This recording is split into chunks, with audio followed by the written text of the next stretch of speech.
Hello, my name is Ari Waldman. I'm a person who stutters.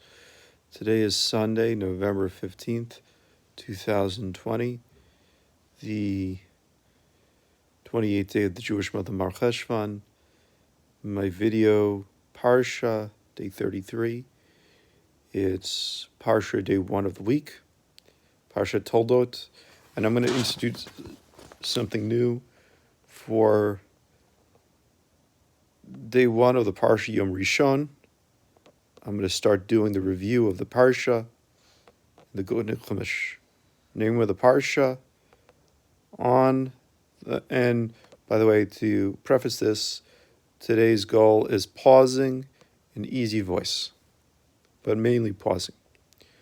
The name of the parsha on the words, these are the descendants, Toldos of Yitzchak. Rashi comments, these are Yaakov and Esav mentioned in the parsha.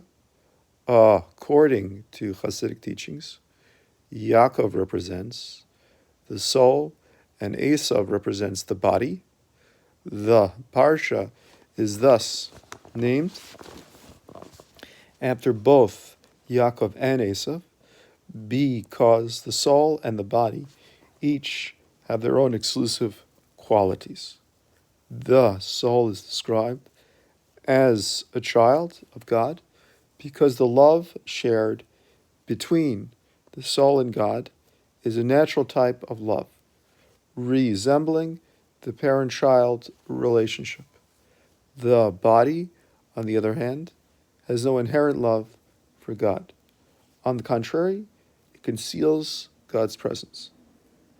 But ironically, when God chose the Jewish people, He chose primarily our bodies, for it would not have been an act of true self-expression to choose the Jewish soul, since anybody would choose a superior product over an inferior one.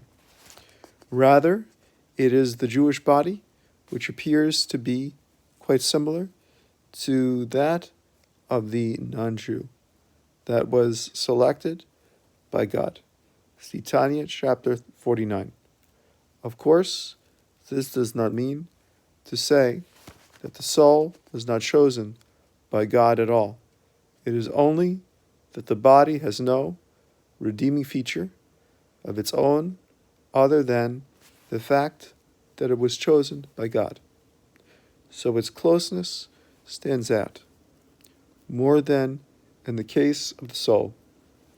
When soul and body are together, each begins to leave from the other's unique quality. Through observing Torah and mitzvos, the soul teaches that the body how to love God. The body, in turn, teaches the soul how to reveal its closeness. And that is why Yaakov, the soul, and Esav, the body, are both mentioned in the parsha, based on Sichos Shabbos, Parshas Toldos, 57-52. This is the first reading, the birth of Yaakov and Esav. And these are the descendants of Yitzchak, the son of Abraham. The Torah was now digress before continuing with Yitzchak's descendants, the verses 25 to 26. After God gave Abram the name Avraham, he fathered Yitzchak. Yitzchak was 40 years old when he took Rivka for himself as a wife. Even though he was the daughter of Besuel, the Aramean of Padan Aram, sister of Lavan, the Aramean, she did not learn from their wicked ways. Yitzchak prayed repeatedly to God in one corner of the room, opposite his wife. because he was barren. God accepted his prayer, and his wife Rivka conceived. The children struggled inside her. She said, "If the pain of pregnancy is so much, why did I want to be like this?" She went to the yeshiva of shame to ask God what was going to happen to her. Through Shame's divine inspiration, God said to her, "The ancestors of two esteemed individuals are in your womb. Furthermore, two kingdoms will separate from your innards, one to wickedness, one to innocence. One kingdom will always be mightier than the other kingdom.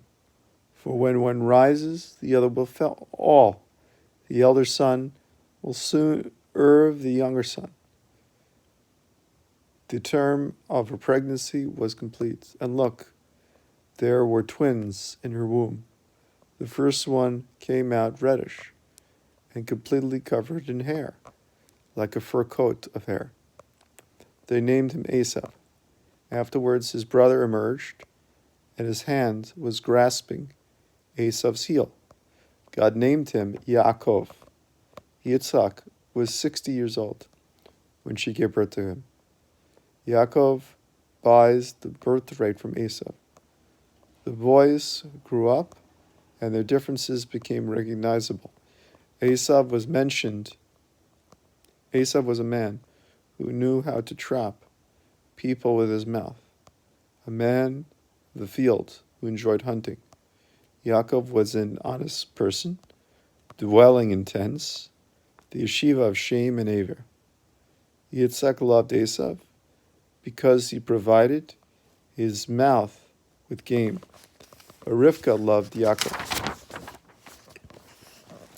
On the day Abraham died, Yaakov was cooking a lentil stew to feed his father. When Esav came home from the field, exhausted from his murderous activities, Esav said to Yaakov, "Pour some of this red stuff down my throat because I'm exhausted." He was therefore given the name Edom, meaning red. Yaakov thought that Esav was not fit to perform the sacrificial services carried out by the firstborn. So he said, "Sell me your birthright, so that I own it indisputably." Like daylight, Esav replied, "Look, with my lifestyle, I am going to be punishable by death if I retain the right to sacrificial services. So why do I need this birthright?" Yaakov said, "Swear to me so that I own it indisputably." Like daylight. So he swore to him and sold his birthright to Yaakov. Yaakov gave bread and lentil stew to Esav, who ate and drank. Then he got up and left. Esav despised the whole idea of serving God, which came with the birthright. Yaakov moves to Gerar because of famine. There was a famine in the land, besides the first famine that had been in the days of Abraham. Yitzchak went to Avimelech, king of the Philistines, in Gerar.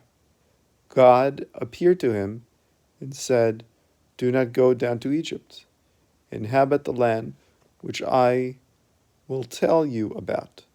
Settle in this land, and I will be with you, and I will bless you. For I will give all these lands to you and to your descendants, and I will uphold the oath that I swore to Abraham, your father.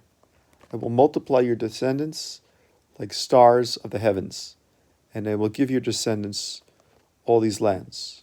All the nations of the earth will give blessings to each other by comparing themselves to your descendants.